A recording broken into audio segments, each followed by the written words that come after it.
We're live.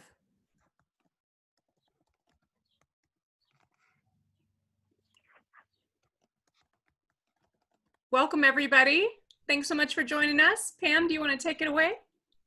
Sure. Thank you, Micah. By the way, if you don't know, Micah is the executive director of 350 Colorado and one of the co-founders of the Regenerative Agriculture and Local Food Systems Committee.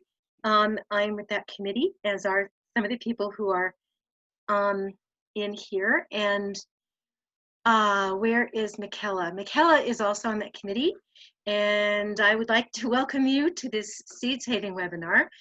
We have some wonderful volunteer participants who are also professional, and their work really comes from the heart. So I'm pretty excited to bring them to you today. They will share from their own experience.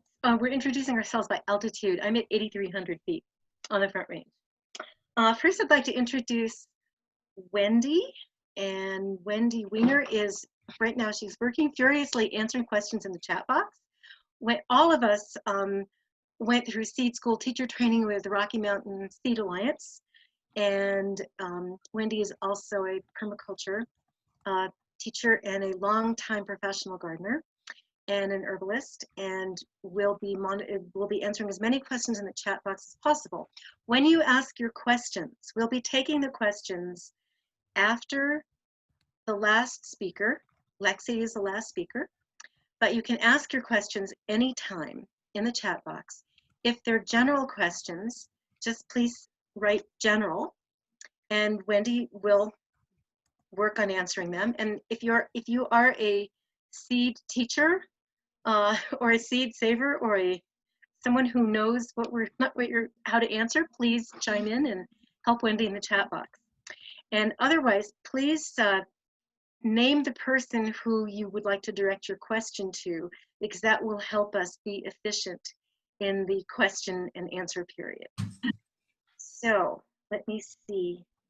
I just wanted to start by honoring, I always do this when I do seed saving work, honoring the seed savers who came before us over thousands of years. It's really amazing that seeds contain a million times more information than a thumb drive. And this is all because they have evolved through thousands of years. And if they're domestic seeds, they've evolved through interactions with humans as well as nature. So they contain a lot of information, and I would like to honor the humans who have been saving these seeds over thousands of years, and whose names we don't know, but let's honor them.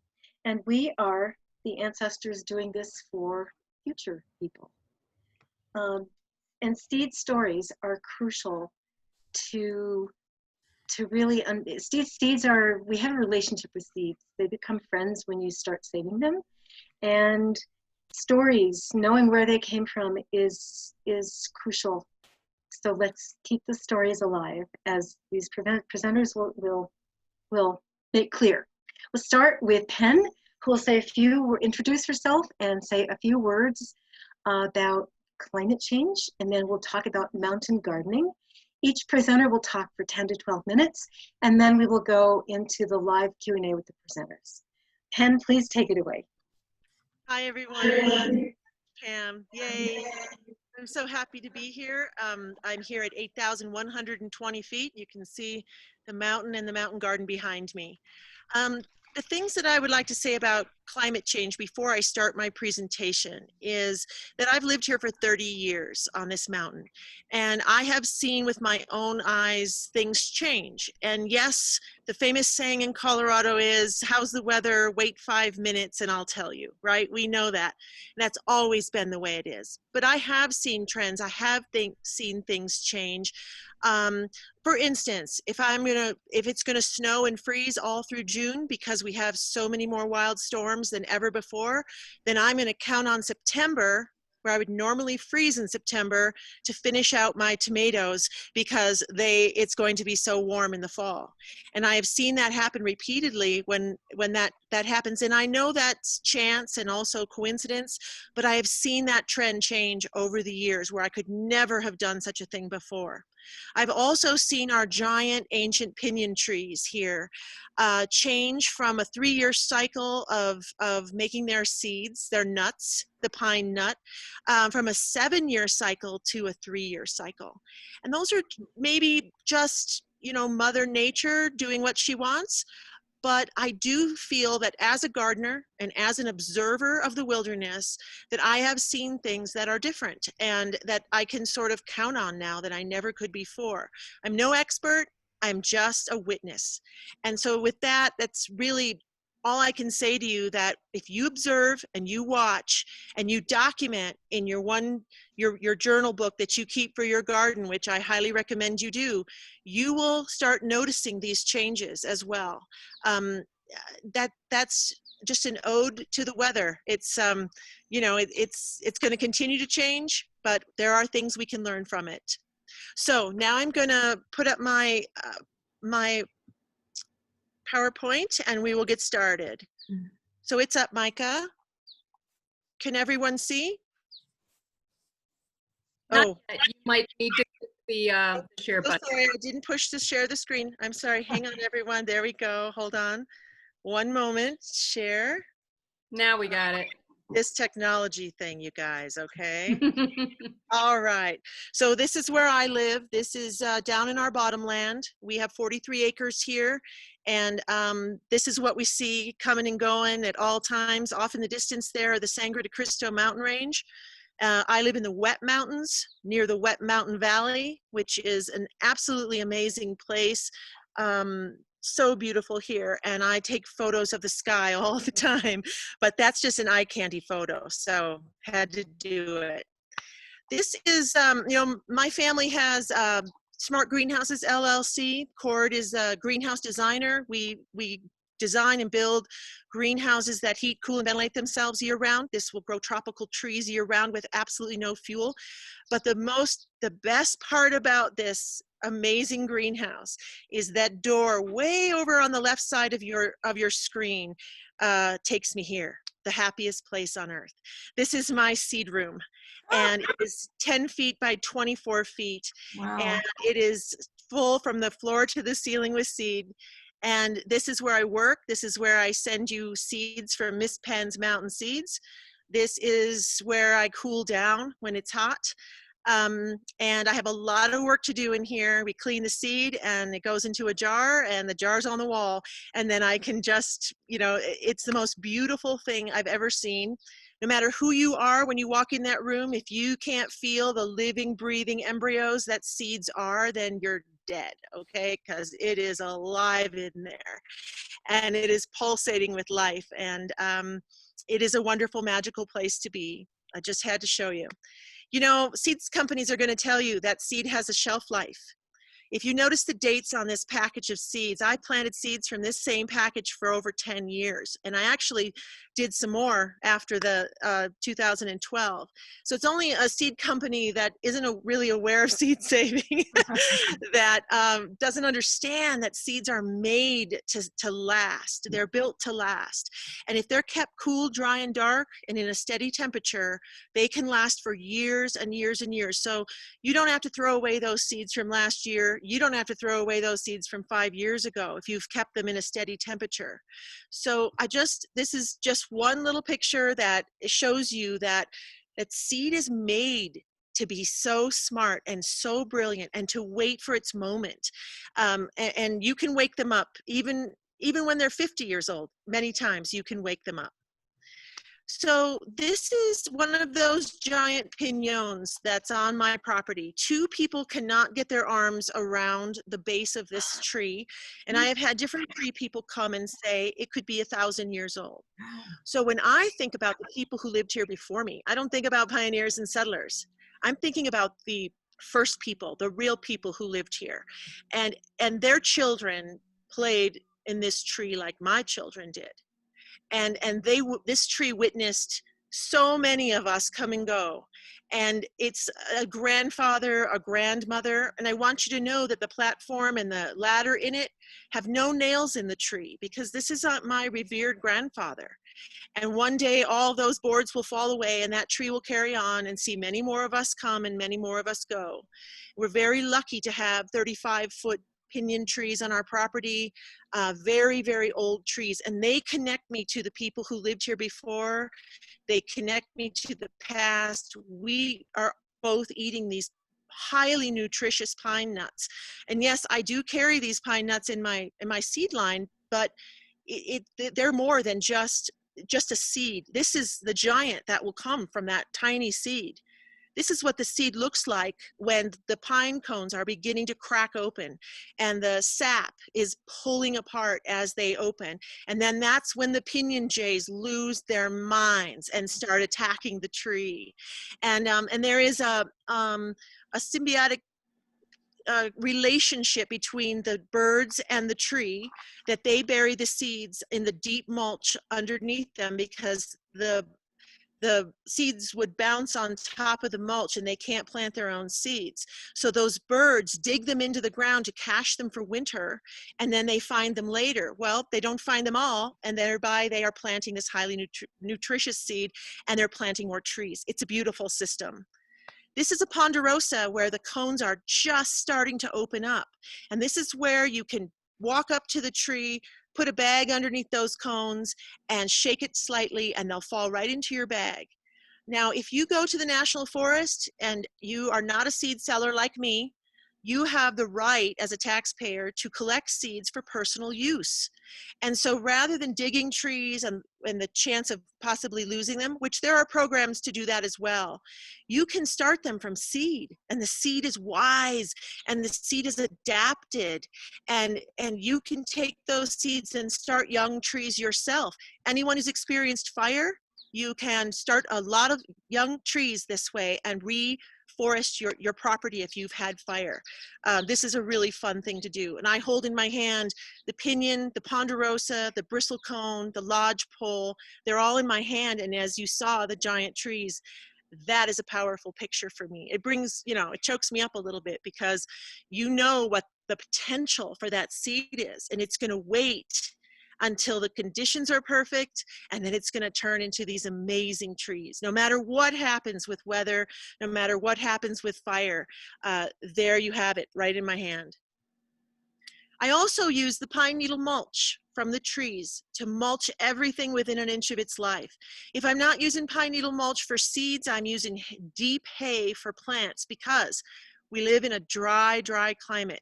If you can mulch everything you can think of, mulch it.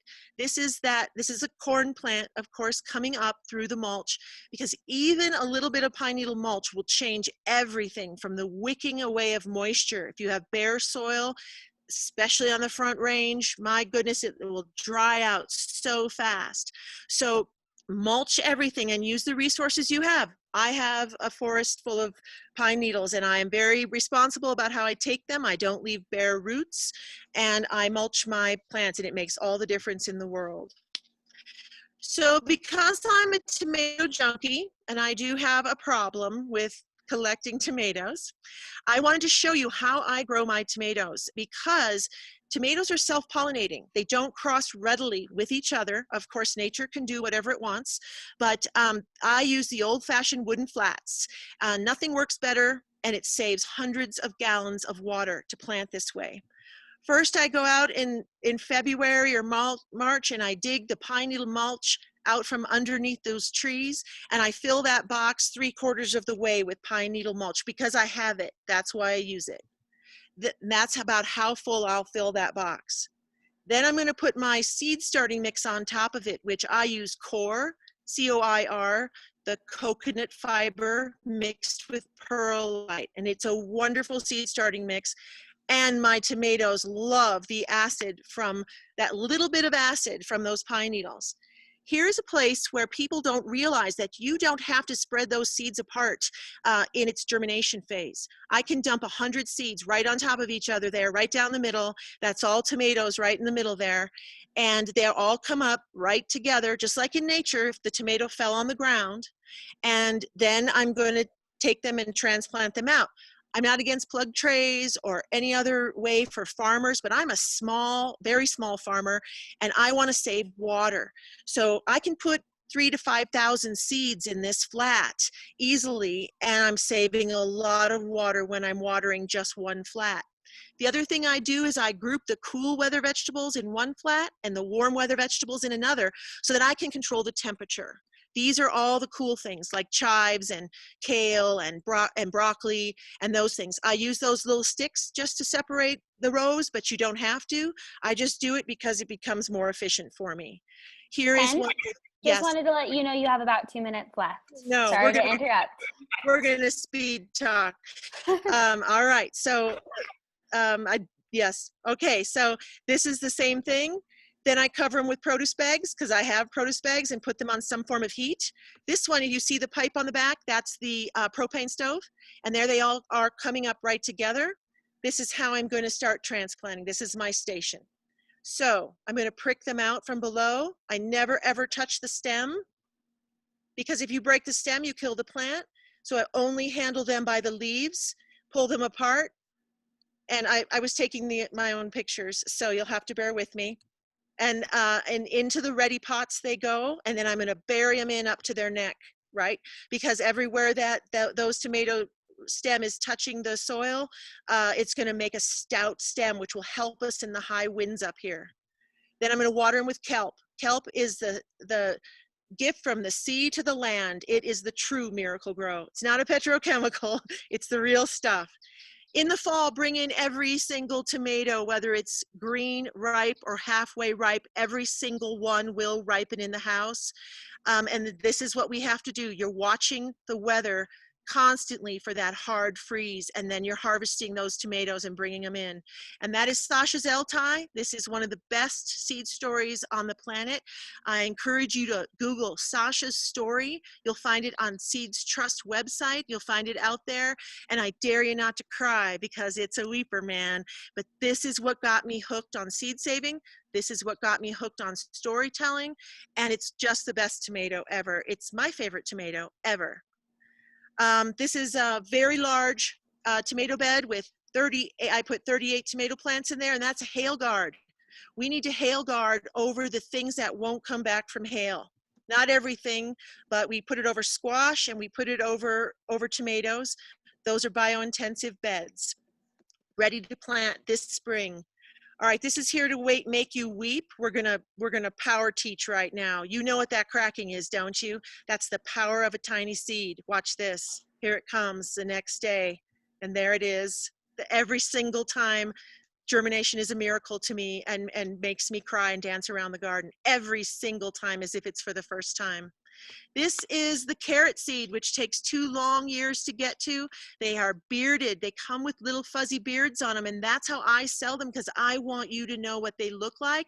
And they grab the ground, and it gives them a little bit of mulch and a little bit of food, and that's how I sell them to you is with that beautiful beard on them. And that's the Kinko 6-inch Chantenay carrot that I took over growing for Bill McDorman when he ran out of seed. And I think that's my last picture. Whew! All right. Wow. I hope that helps. Pen, thank you so much. That was wonderful. Someone wrote in the chat box, hey, if you run out of time, no problem. Just do another webinar right after this one ends. So I just want to tell everyone that don't worry, we'll do another webinar with Pen. Yes, she was 10 minutes does not do her justice. And what about that book you were writing, Pen? Oh yeah, right. I'm Okay, busy. all right. Okay, our next speaker is Judith Rice Jones. Judith, would you like to introduce yourself?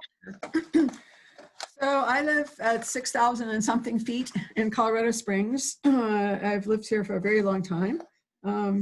And my background with seeds is I'm a 5th generation Nebraskan. And one of the things I'm really proud of when I go back to visit is everyone in the small towns that my parents were from, regardless of whatever they do, everyone has some kind of garden in their backyard, and everyone grows tomatoes and corn and maybe a couple of other things. It's innate. And so one of the shocks for me was when I got to start the school garden at our university is how many students couldn't recognize any plant in the garden and then couldn't harvest anything in the garden. They'd harvest beans and pull up the entire bean plant. they'd hire carrots and cut through the carrots. So it's, I don't know. So I guess that there's something innate. My experience with seeds started as a child, but then I had the great good fortune to be involved with some colleagues at the university and have met Bill McDermott. And I don't remember how initially I met him and arranged for a talk that he gave at Colorado College. And a number of my colleagues went to the first, I think, ever seed school, which was when he was still at Native Seed Search. And a bunch of us joined the Rocky Mountain Seed Alliance at that point, and a colleague at the university wanted to also grow grain. And so we started the UCCS Grain School at UCCS, which has gone for 5 years. Rocky Mountain Seed Alliance, as you may know, does seed trials, so we can see what kind of seeds, especially grains, that was Nana's particular interest, grow in different areas. And so out of that Rocky Mountain Seed Alliance came grain trials. And the grain trials started with the Rocky Mountain Seed Alliance, which is still doing them. The university is doing them as well. So for the last 5 years, I have trialed a grain in beds. The first one was 4x4, where I grew chapalote, which is considered to be the oldest Mexican corn.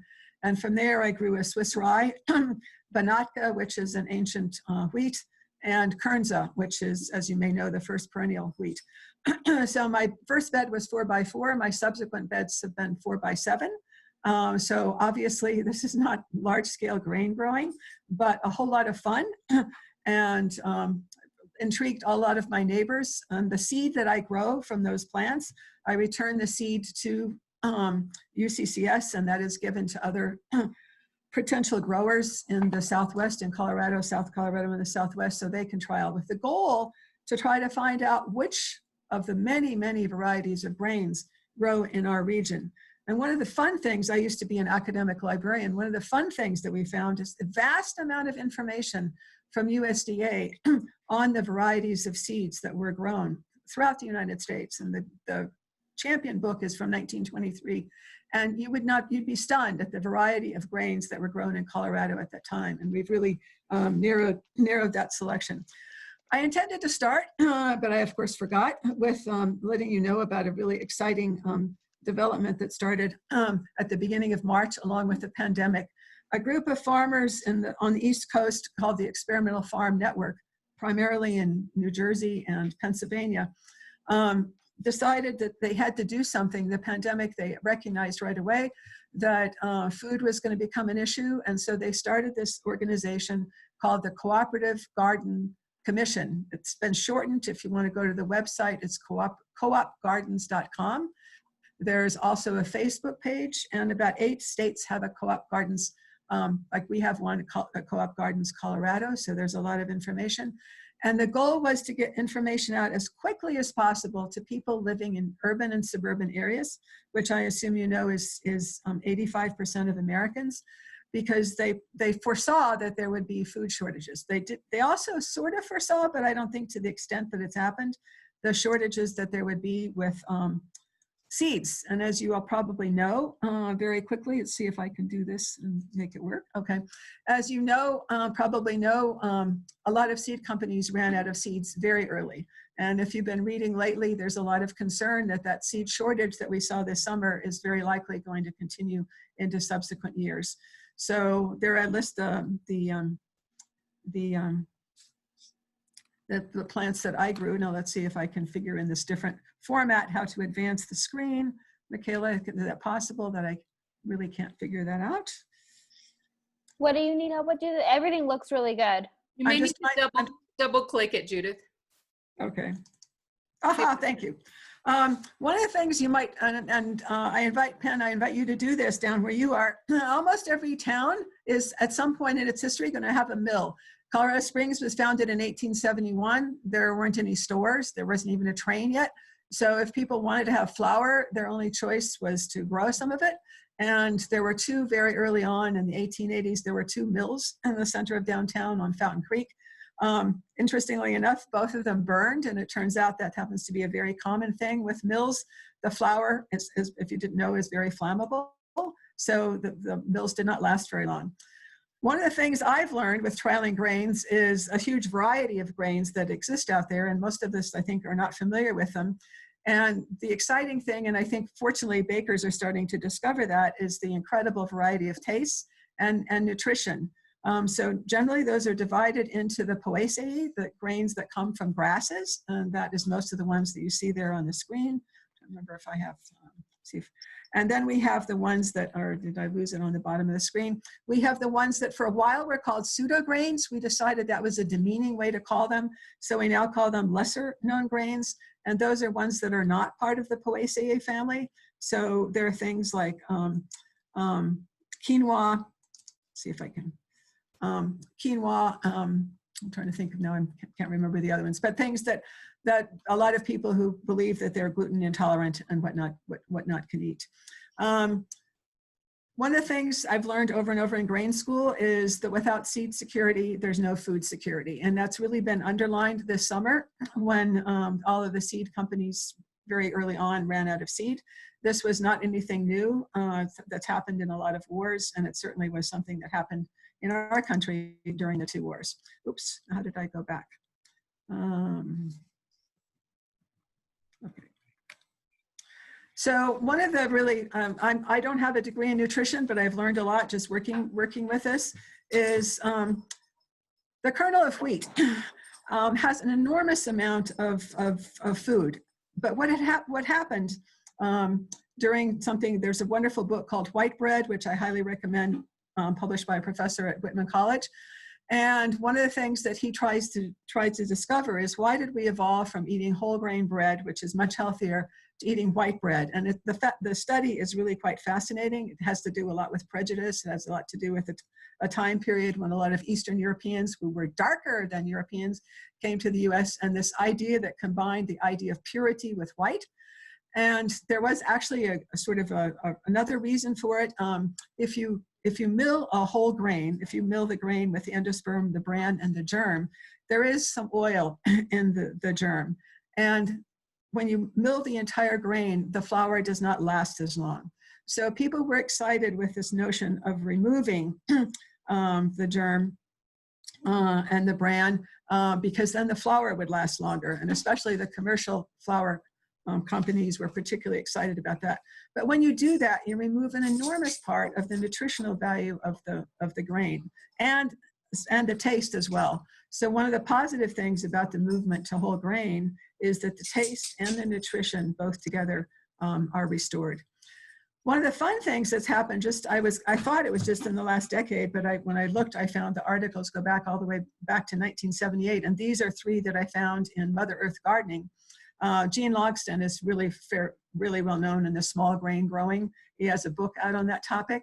But it's really been interesting how it's growing and encouraging people to grow grains in their own gardens.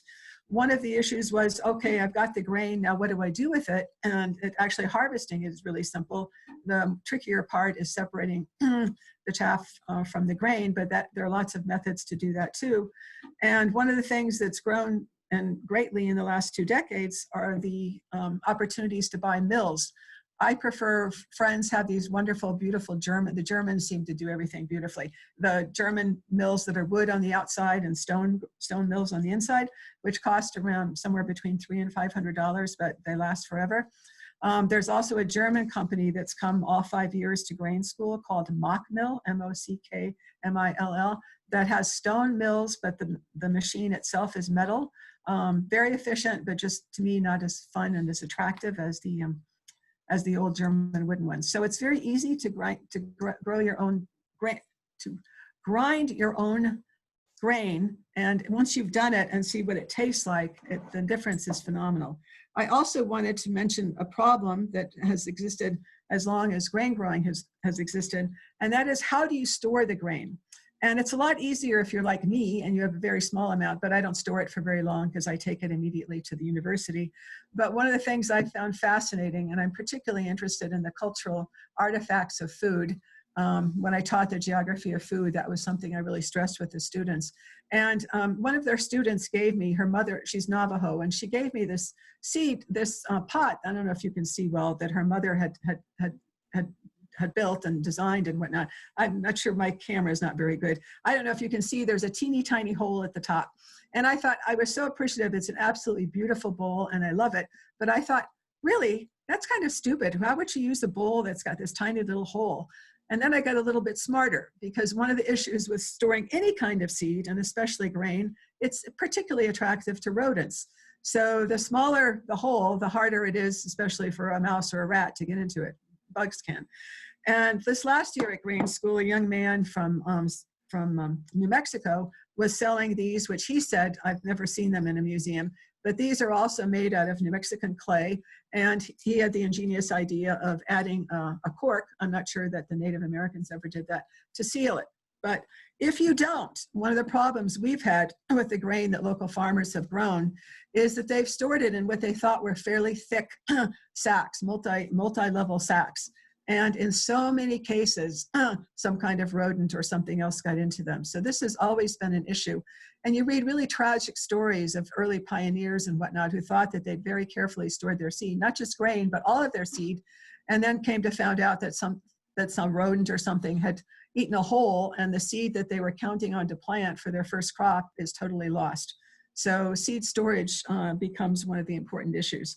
I had the great privilege of volunteering with one of the probably the most fabulous seed savers, seed sorters that I've ever met. Her name is Peg Schaefer, and she has the Chinese medicinal herb farm, with obviously not grain, in Petaluma. Now, she's one of 2 organic Chinese medicinal herb farmers, but she has been doing this for a long time, and she actually had a set of 20 sieves, because one of the things, as you all know, to save seeds, you need to have a lot of sieves. But for what I save, I use just things from the kitchen, like this, like on my grandmother's colander, different colanders, different size colanders and sieves, which work very well because I don't have that much seed variety. And unlike Penn's beautiful seed storage, I just use anything I can find, whether they're medicine bottles, vitamin bottles, jam bottles where the jam is empty, and it works very well, and they fit very well on bookshelves. So if you're ingenious, you don't have to invest in those sets of 20 different screen sides, which can really add a lot of cost. And it's just an incredible amount of fun. And I'm so thrilled that there are now a lot of commercial bakers. We have 2 in Colorado Springs who are using heirloom grains. Just as with the seeds, people across the United States are finding out, you've probably read that everybody's been making sourdough bread this summer. That's something when they're stuck at home. That's something that they like to do. My daughter lives in Marin County in California, and it's almost impossible for her to find these heirloom flours. So thankfully, one of our heirloom bakers in Colorado Springs has a lot of sources. So I've been sending her from Colorado 5-pound sacks of freshly milled einkorn, which obviously she's very happy about. But I want to stress, and I think Penn maybe brought this up too, that in addition to the climate issues, and now we are I think all of the whole state, no, actually you in Boulder are not, but we're in a severe drought if you look at the drought monitor. And it's anticipated to be worse. So food shortages are going to be more intense, and water issues are going to be more intense. So if you have a chance, look at that Cooperative Garden Commission, because they're trying to address the fact that that we're already having these food shortages, and they're all only going to get worse. And if we have seed shortages along with the food shortages, that is really going to be critical. So. So I hope everyone here is saving seeds, because as Penn told us, we have to. It's really important. So thanks. Judith, thank you so much. That was wonderful. Another book is in order here. Yeah, and Judith is the one who always reminds us, if you give seeds, if you gift seeds to someone, gift them the story.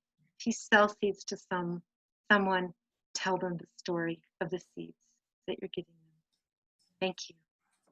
Lexi, All right, would you be willing to introduce yourself? Great. Yes, I think so. All right, so hi everyone. My name is Lexi Fikencher.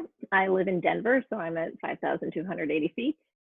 And I'm going to talk about seed work, seed saving, seed activities that I do with children. So I'm the farm manager at the Montessori School of Denver. It's a Montessori school. It's an independent school in southeastern part of Denver. We generally have about 320 to 325 students every year. We are a toddler through 8th grade school. All right, so I am going to, last time when I did a trial run of this, it was 15 minutes, so I'm gonna try to fly through these. So here we go. All right, so Montessori is mixed age classrooms. I'm gonna talk about primary, so 3 to 6 year olds, working with them, and middle school, 6th graders through 8th graders, and I'll talk a little bit about working with adults. So primary students are 3 to 6 years old. I work with them on dry seed saving, wet seed saving, and some crafts. In all the pictures, I've cut out the faces of my students. I'm not allowed to share those for obvious reasons. So some of these might look a little odd, but that's the reason why. So when I first start working with primary students, I always ask first, what is a seed? This is a great way to get children to start talking about seeds. It always brings in the element of magic. It's phenomenal. I could answer, what is a seed? It's an embryonic plant enclosed in a protective outer covering. With 3 to 6 year olds, they can describe it in such more intimate, interesting, imaginative ways, and it's a great way to start up the conversation.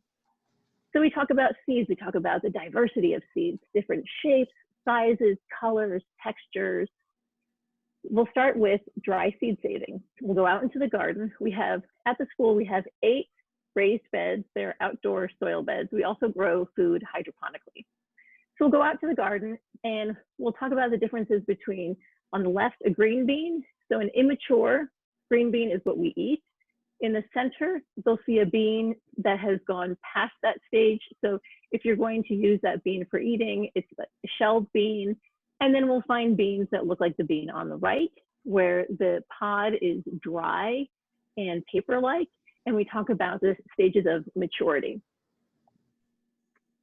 Students then will harvest the beans that are ready to be shelled. We'll bring it back to the classroom.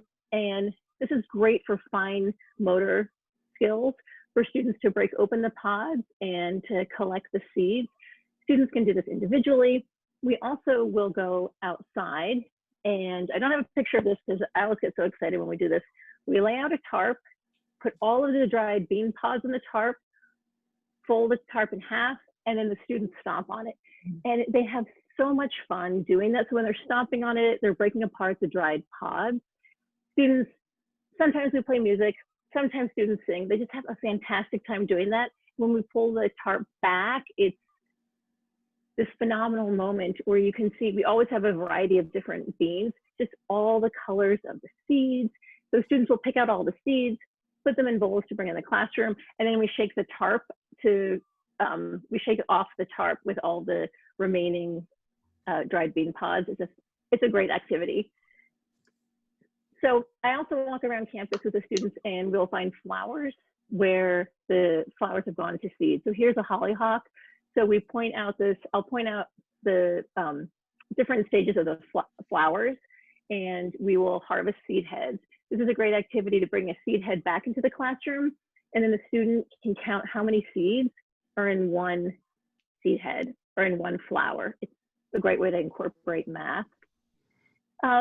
This is also a way, the issue of beauty comes up. So here, students will say, oh, this flower is beautiful.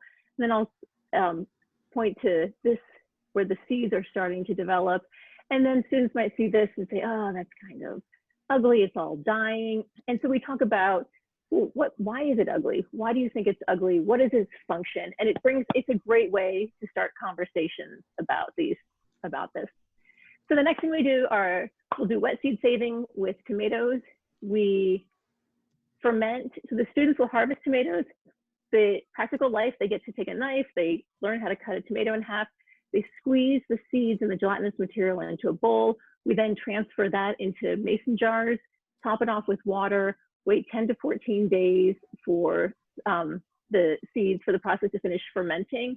And it's an amazing thing in a classroom full of really busy 3 to 6 year olds.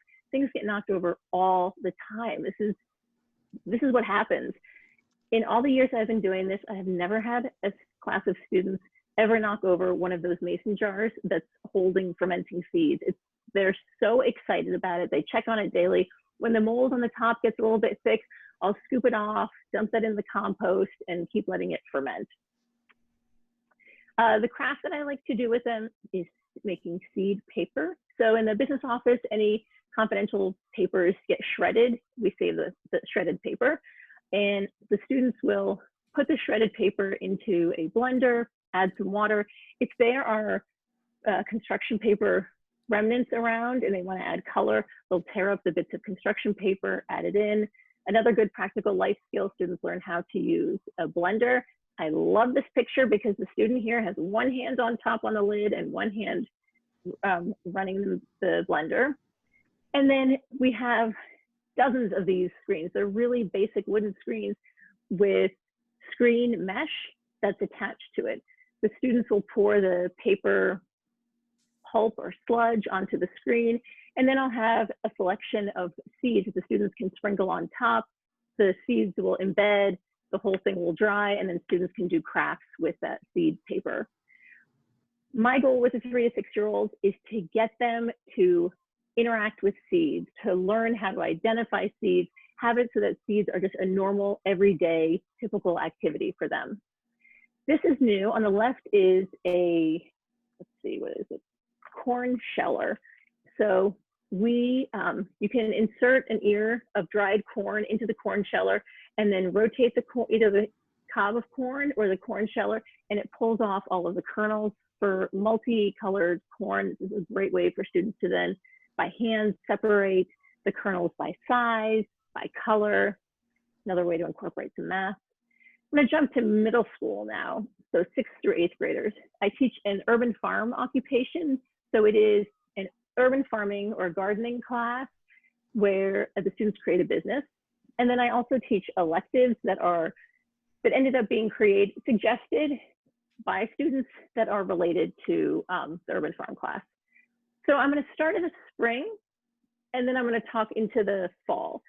So in the spring, well, in the late winter, the middle school urban farm students will get together a list of seeds that they want to start. Every May, we have a seedling sale. We sell vegetable seedlings, herb seedlings, flower seedlings, and grain seedlings. And the students will look at notes from the previous year about what sold well, what didn't sell as well. They decide what seeds we're going to use. So we have a seed library. I'll get to that in a little bit. The one seed that we buy every year are Sun Gold tomato seeds because those sell so well with our population. So the students start dozens of varieties of seeds. We have hundreds and hundreds of seedlings.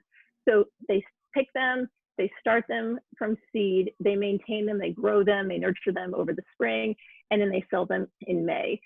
The students, they really appreciate the business opportunity since they have been involved with these seedlings since they were seeds. They're the best at selling this product because they know the seedlings so well. So here's just an example of all of the flats that we have that students have started. This is a small selection of the seedlings that we sold last year. And then one thing will lead to another. So we decided we wanted to have signs in English and in Spanish. So we got to meet with the Spanish class, and they helped us with translations for all of the labels for all of our seedlings.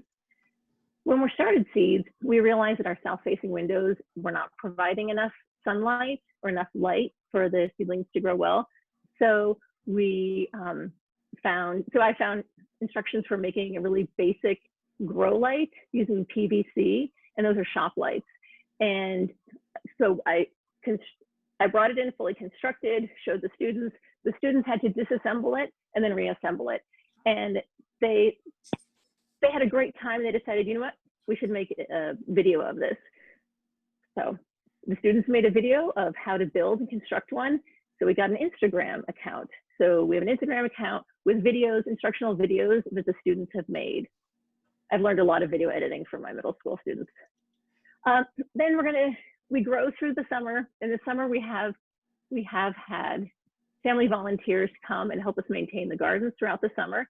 In the fall, when we come back, I'll have my new class of urban farm students. They will maintain the gardens. What we end up having at the end of September is a farm to table potluck. So this is for middle school families only. The students will track what we have in the gardens. They'll make a list of what's available. They create a sign-up genius. It gets sent out to all the middle school families. Families sign up for specific produce. The urban farm students make sure to get the produce to the right families. They get the produce a couple days before the farm to table potluck. And then the families will bring in whatever dish they made with that produce. All sixth graders have to get to take the urban farm class with me in the fall. And as they're so excited, since they're so involved, majority of the time when families are bringing in the dish for the potluck, the sixth grader has made the dish because they're really proud of growing the food. So, Lexi, sorry to interrupt. I just want to let you know you have a couple minutes remaining. okay, I'm gonna start. So once we have the farm to table potluck, then we start focusing more on seed saving. So here is amaranth. So we harvest the seeds. Here we learn about threshing and winnowing. When we have a windy day, the students learn about, an easier way of cleaning grain from pouring from one bucket into the other. The students saving cosmos seeds from one of our raised beds. One year we grew strawberry popcorn. You'll notice this little envelope here. That is the envelope we use in the seed library. So once I brought in from my urban farm an example of wheat that I had harvested, wheat berries that I had winnowed and threshed and winnowed, whole grain flour and all-purpose flour, and talked about how I bake bread. The students were really interested, so I created a bread baking class. The bread baking class has been a success. The students wanted to make a business from it, so we actually run a CSB, a community-supported bread. We have 10 families that we had 10 families that every week would get a loaf of freshly baked bread. So this is one of my great students back there. This is bread that's dough that's proofing. We also do seed germination. One of the things about collecting all the seed is that we created a seed library. We had so much seed.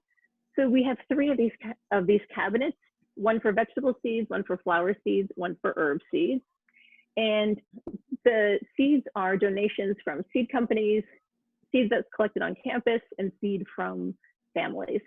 For the seed that's donated by companies, we take the empty seed packets, we bind them, like all the flower packets will go together, we bind them, and that's a little booklet so people can see what's in the seed library.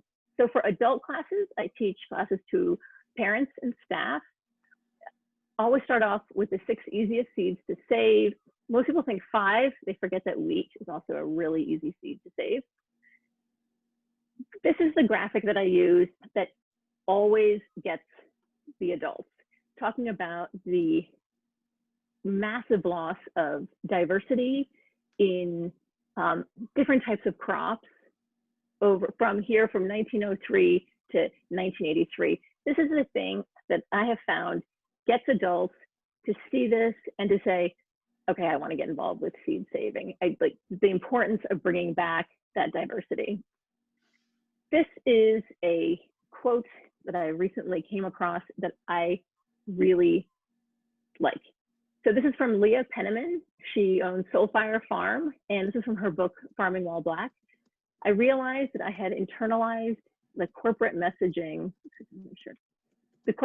of agricultural megacorporations, which try to get us to believe that we are not good enough to steward our genetic heritage.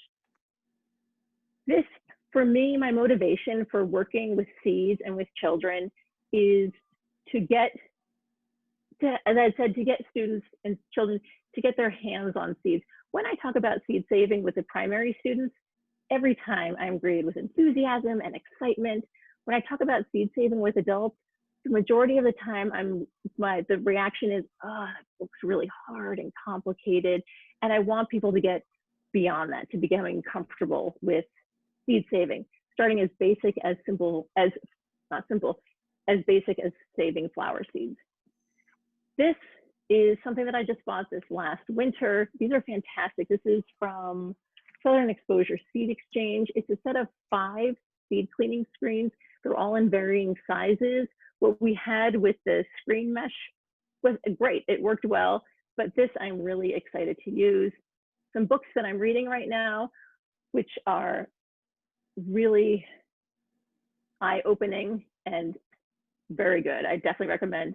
So Farming While Black, Braiding Sweetgrass, the seed garden. And let's see, and then areas of growth.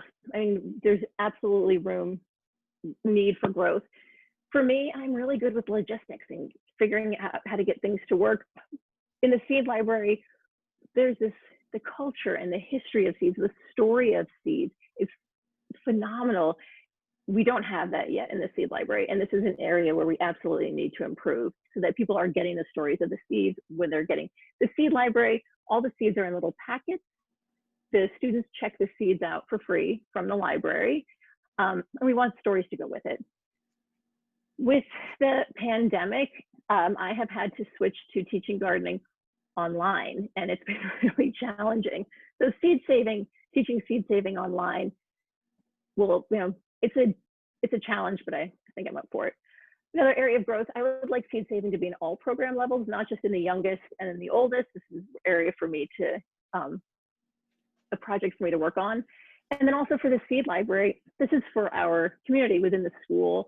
I want to expand that. So a long-term plan is to open up the seed library so that we can start a loaning program with other schools, and eventually to get people comfortable enough with seed saving that they can start bringing seeds back to the library so that we can further share. So I presented last year at the Mountain West Seed Summit, and I think this sums it up. Students, seeds, simple. Here is the website for our school, and at the bottom is the Instagram account, which was started up and created by our middle school students. And that's Lexi, thank you so much. you're welcome. That was it. There was one thing that I thought you were going to include, and that is your work with the fiber shed, with growing fiber. Are you willing to say one sentence about that? Sure. So that's a hobby of mine. So I have an urban farm in Denver.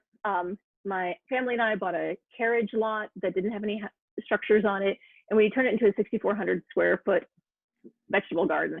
And a hobby of mine is fiber work.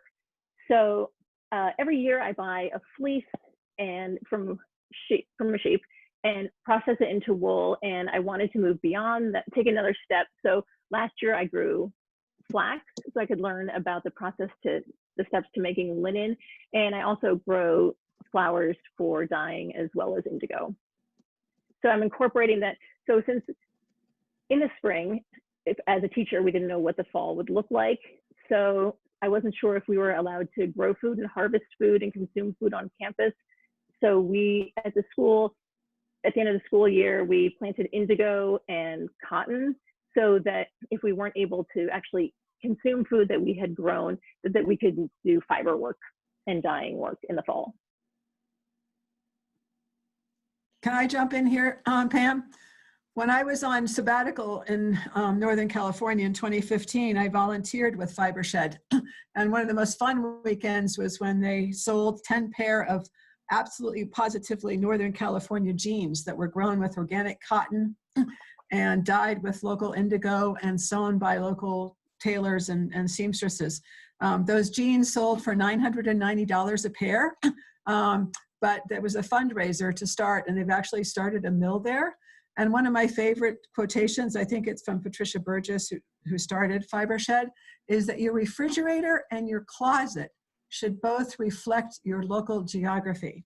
So one of the fun things for Colorado is that I also learned from Rebecca Burgess, is that they are working with Patagonia that is looking for a way to incorporate wool grown in Colorado with hemp grown in Colorado. And they think that they could get a very strong fiber that also has softness. And of course, the big advantage there is that it's incredibly local. It will be a local Colorado fiber. So it's one of the most fun groups I've ever been with. They're so creative. And there is a Rocky Mountain chapter of Fiber Shed. I don't know if Lexi belongs or not. Oh, maybe somebody I put that do. in the chat. Yeah. You belong to it?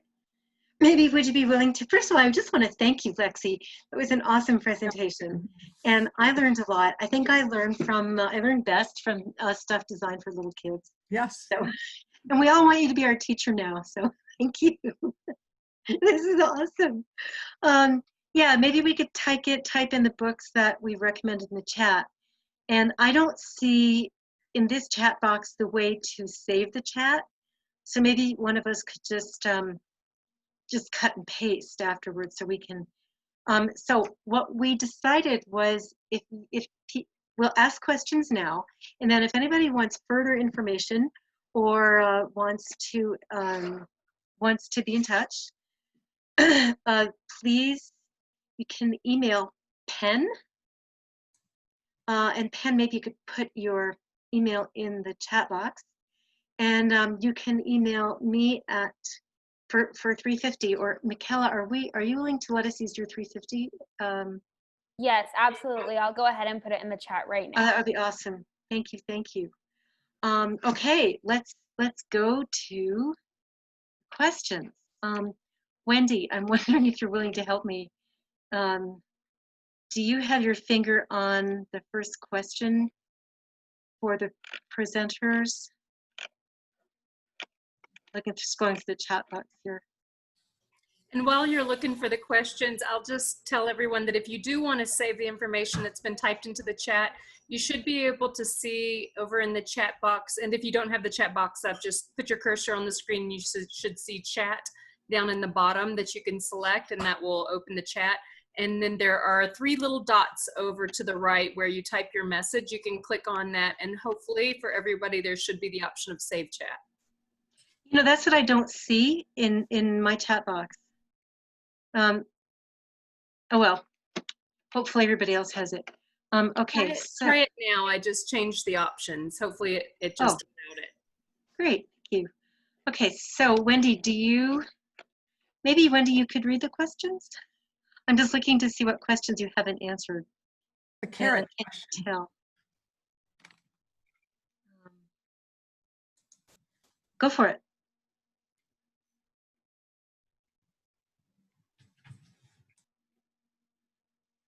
Okay, well, I found one. Can you tell us, I think this is for Judith. Can you tell us which heirloom bakers you are referring to? I'm intrigued, from Ashley.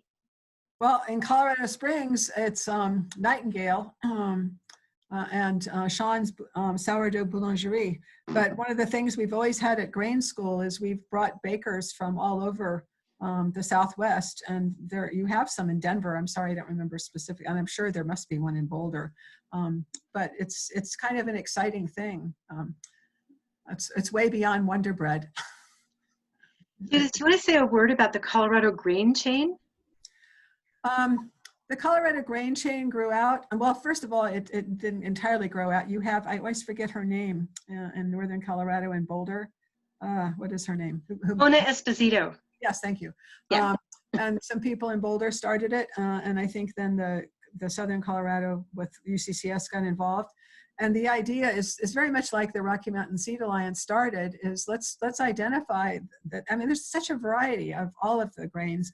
Let's identify them and find sources for them and see what will grow here. Interestingly, in Colorado Springs, even before Grain School in Woodland Park, they had a really good garden group, and they were trying to look at what other altitudes were comparable to theirs. And they looked at Bolivia, and they started experimenting with quinoa a long time ago and found out it grew quite well in Woodland Park. So so that opportunity through the Colorado Grain Chain or through Rocky Mountain Seed Alliance to trial various grains is still out there for anyone who's interested. You can go to the Rocky Mountain Seed Alliance website and ask for a certain amount of grain and trial it and see if it grows in your area. There's a faculty member at the Air Force Academy. He's actually in engineering. He always speaks at Grain School. His name is Ralph Bunch, and he just amazes the cadets. And he just has a typical home garden with a couple of beds that are like 8 by 10. And he's grown wheat and rye and barley and a lot of different things. And he bakes bread and he takes it in for the cadets, and they're just awestruck. It's a different kind of technology, but it's something everyone can do. So you should try it. Right. The article that the URL that I put in here is an article on Mona Esposito and growing heirloom grains in your backyard. So that's another start. Lexi, this is for you. Where do you keep the flats? So the flats, when we're starting the seedlings, we have is it the flats where we start the seedlings or seeds? I'll just say flats where we have the seedlings. We start those in the late winter. It's in one of the classrooms. In our science classroom, we bought movable shelves. We can fit 10 flats on the system of shelves. And because it's like metal storage shelves, and we attach we had originally started with the PVC grow light frame on my desk, and then we built others, and any place on campus that I could find, we had these PVC grow lights, growing seedlings everywhere. So we decided we would get shelves for the science classroom, for the middle school science classroom. The grow lights attach perfectly on the underneath side of a shelf so that you can have series of flats. And you can also move the grow lights closer or farther from the seedlings as they're growing. So it's a very utilitarian look, and it works fantastically. Thank you. Okay, Wendy, I'm not sure you've answered this question from David. General question for anyone: how do we save carrot seeds? Someone mentioned waiting 2 years, but I missed the rest. Thanks. Can I answer that question? Oh, This is Wendy, Pam. no, you're muted. Ah. Yes, Penn, that would be a good question for you. Yes, thank you. And I also forgot to say something during my presentation that's so important, is that whatever elevation you live at, if you grow and save seeds, those seeds learn, adapt, and remember. So the next year you save them, they're smarter, they understand where they live, and they carry that information into the next generation. And that's one of our best tools at high altitude. The Front Range is high altitude also, so don't forget that this is extreme climates. And if you save seeds, your seeds are learning, and it's accumulative. So when every year is different, those seeds after year have learned all of those summers and all of those experiences, including wind, drought, poor soils, any of it. So seed learns, seed remembers. So start with something, save something. So with carrot seeds, if you don't mind, I've been growing these for a while, and it can be tricky because there's several reasons why it can be time consuming. First of all, it takes 2 years. Carrots are a biennial. The first year, we grow and eat carrots as an annual crop. We pull the carrot and we eat it. But if you want to grow seed, they have to go through a cold treatment, which in most places on the Front Range would be leaving them in the ground for the winter.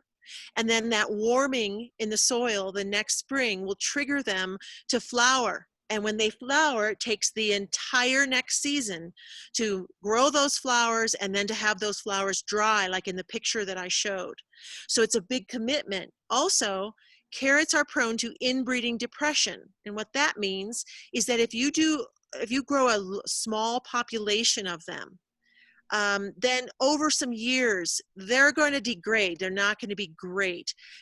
For the home gardener, if you can grow as many as you can, save them through the winter. For us up in the mountains, we have to replant them back in the ground as soon as the ground is thawed again. And then that triggers them to wake up. It's called vernalization. They go through cold, and then when it becomes warm, they put up the most beautiful flowers. One plant will have over 100 flowers on it, and all of those seed heads. But it takes 2 full years and a lot of space, because to grow the plant out, you need to plant the root. You take the carrot root and you replant it in the ground, and you need to spread them apart about 18 inches. We do that up here because we have a short season. In the field farming community, they put them out 30 inches. So it takes up a lot of room in 2 years, which is why they can be in the intermediate or difficult level of growing seed. It's not that it's difficult, it's do you have the room and the time? So for a small gardener, home gardener, if you just grow a few, you could grow off of those seeds for years before you grow them out again and go through that 2-year process. But they're beautiful. And the other thing to remember is that Queen Anne's lace is the wild carrot.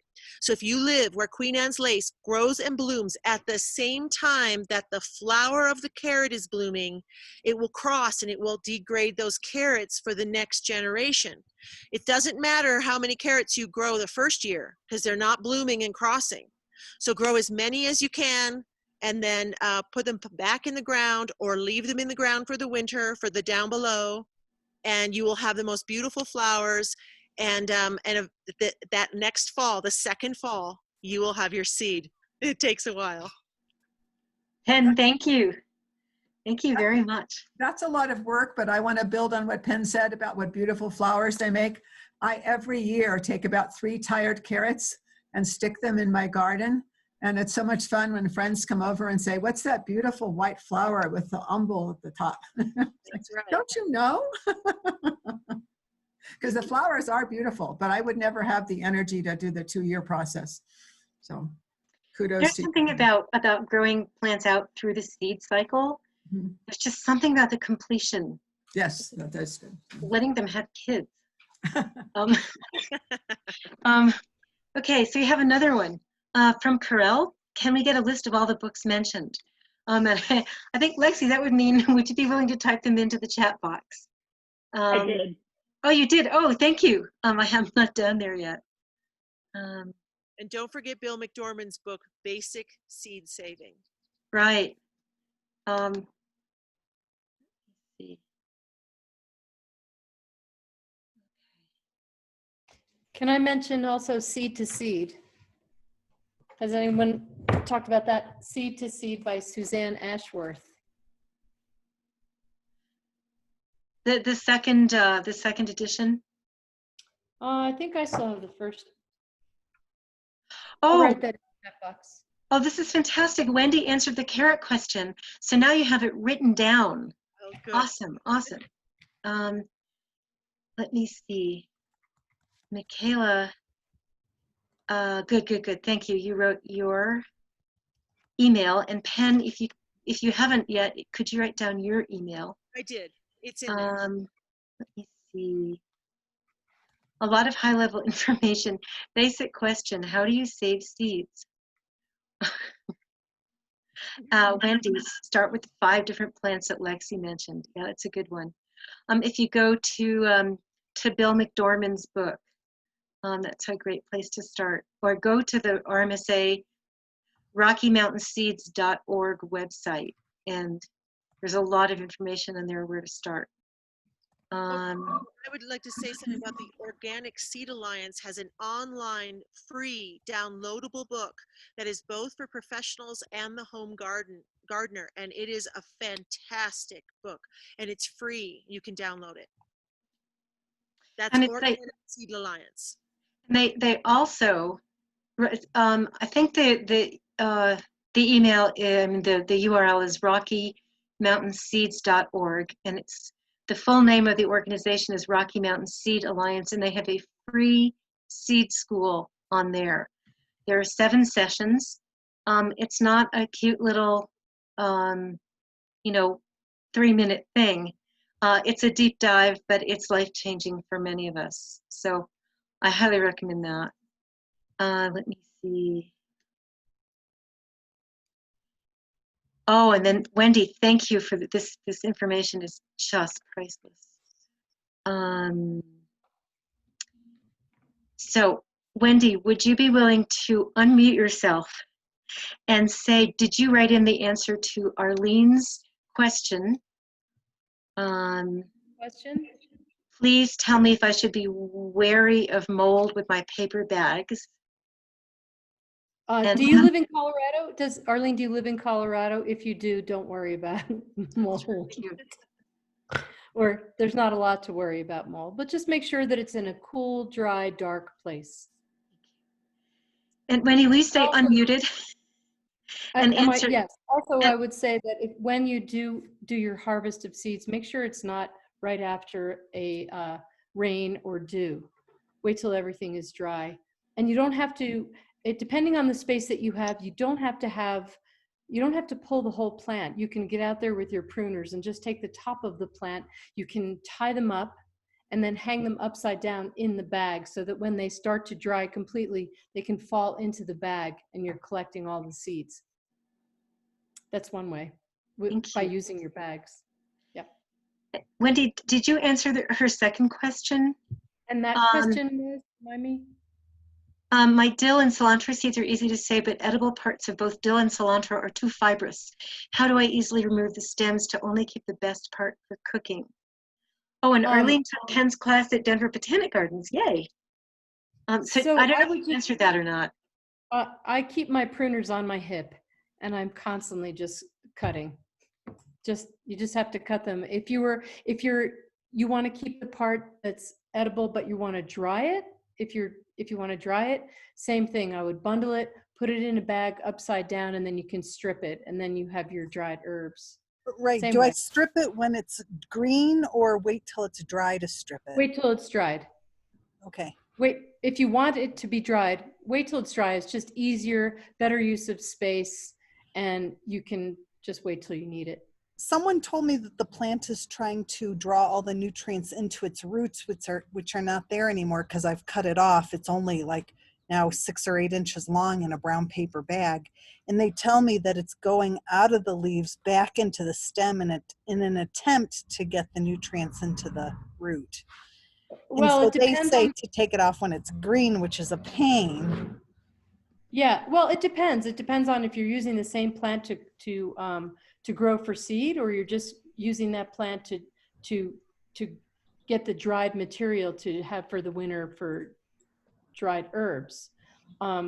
Anytime you cut a seed head off, you're stopping the process of maturation, and it's gonna try and, like basil, you know how you have to keep cutting the basil flowers off so that it won't come to maturity, and that we have the basil for all summer, like Right. that. The same thing with cilantro will go only to a certain point, and then it's like it gives up and it just really wants to go make seeds. It depends on which plants you're talking about. Cilantro, you can keep cutting back for a certain amount of time, and then it's going to beat you. It's going to beat you to making seeds. That's why you should keep planting cilantro through the season. Does that make sense? Yes. I guess when I've taken it for seeds, I make sure it's fully dry before I cut it off the plant. But now I guess when I'm saving it for herbs is a different question. It's a different bag, and my one friend says I have to take it off the stem right away, which is a pain. If I could wait till it dries, it's so much easier. Right. Well, you're going to be collecting the leaves of cilantro when they're in a really juicy edible stage to dry them. Okay, so do I have to strip them off the stem right then, or? No. Okay, all right. Oh, thank you. That was great. Thank you. Ken, this question is for you. How do you balance seed saving and succession planting? How much space time do you give to each? Succession planting happens because I'm so busy that it happens naturally, because I plant some and then, 2 weeks later, I need to plant some more. So it sort of happens anyway, but there's certain things you can do. You can plant all at once and cover half of it and not cover the other half. And now you have a succession, because the thing that is covered is going to grow faster than the thing that is out in the open. So I'll often cut that step by covering something on one half of the bed, so that I have 2 different growth rates. But Pam, what was the first part of the question again? Sorry, I'm trying to answer another question. How do I balance? How do you balance seed saving and succession planting? How much space time do you give to each? Well, and that's the thing. Say it was lettuce, and lettuce is something we succession plant a lot. So we want to have lettuce coming on all the time and not all at once.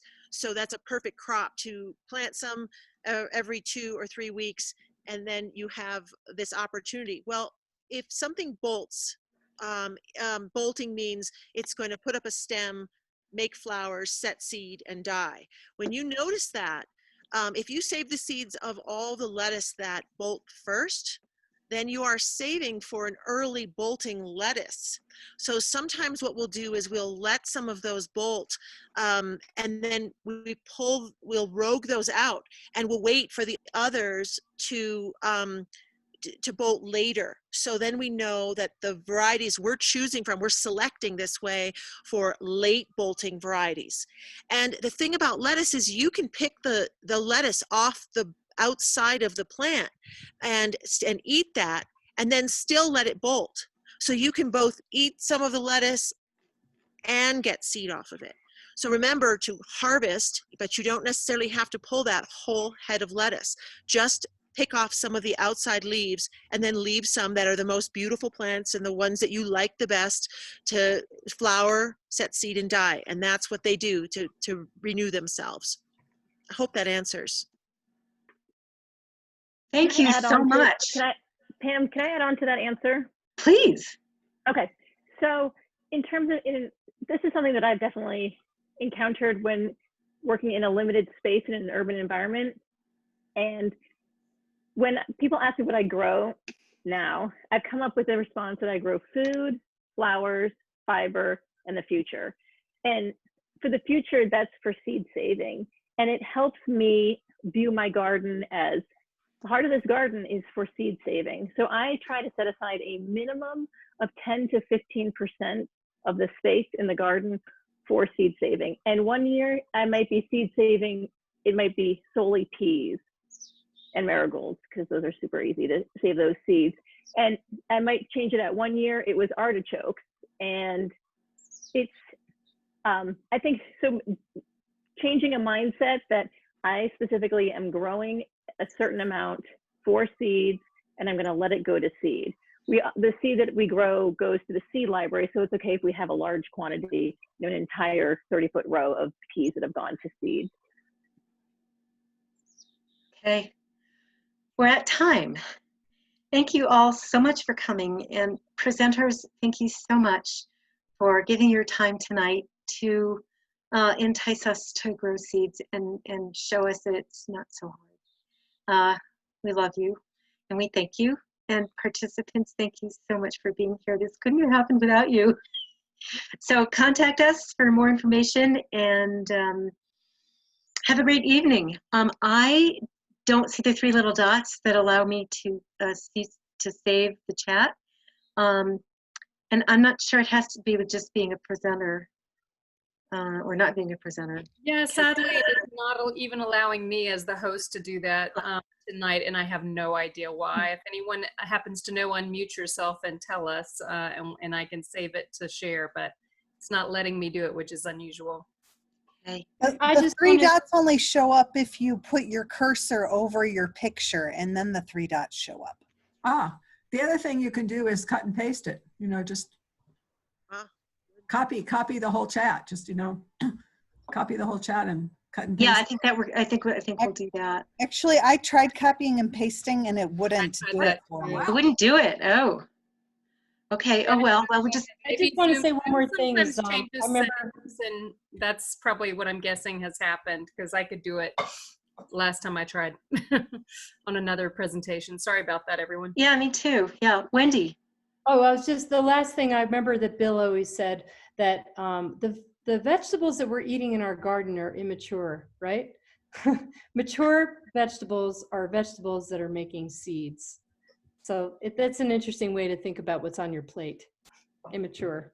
Give the seeds a chance.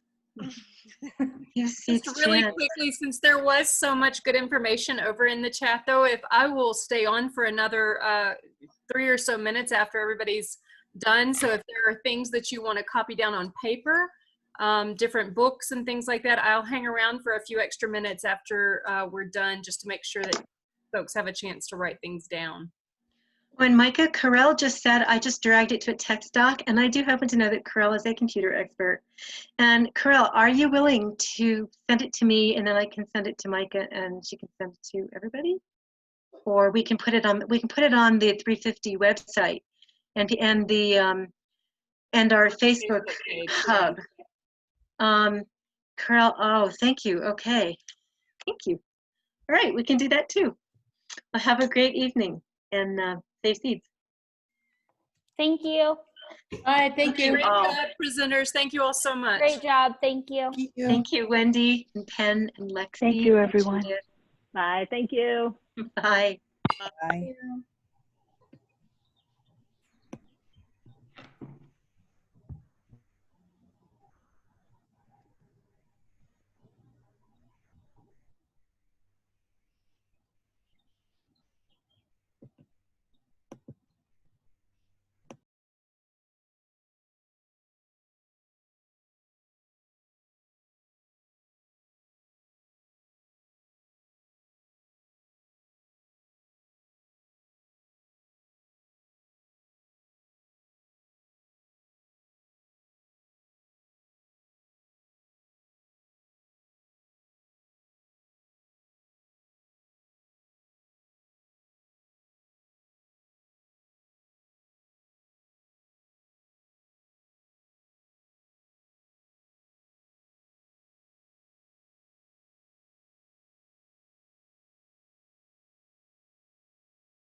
Is anyone still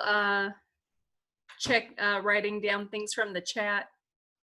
Yeah, it looks like at least one person. I'll keep hanging on.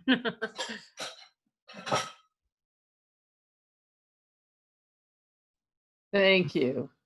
I'll be done in just a second. No problem.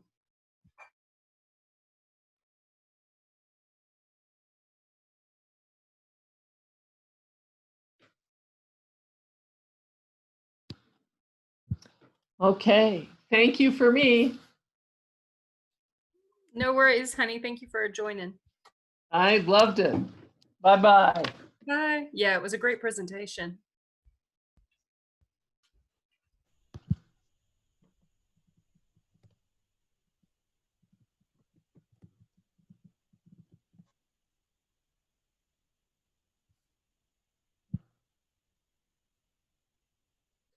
And for anybody who happens to be on Facebook, we did video it, we recorded it, and we'll be putting it on 350 Colorado's YouTube channel, and also it's on 350 Colorado's 350 Colorado's Facebook page as well. We were live streaming it, so you'll be able to find the video if you want to watch it again on YouTube or Facebook, 350 Colorado. Oh, thank you. Yeah. All right.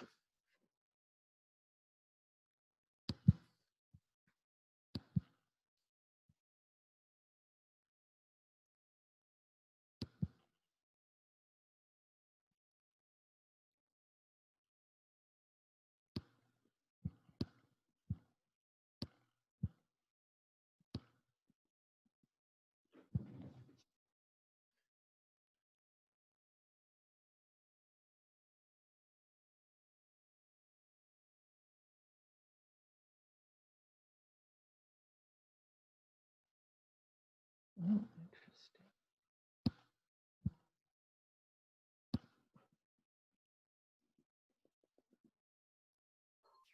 Is anyone still looking at the chat? If you are, please unmute yourself and let me know, because I don't want to end it if someone's still trying to take something down.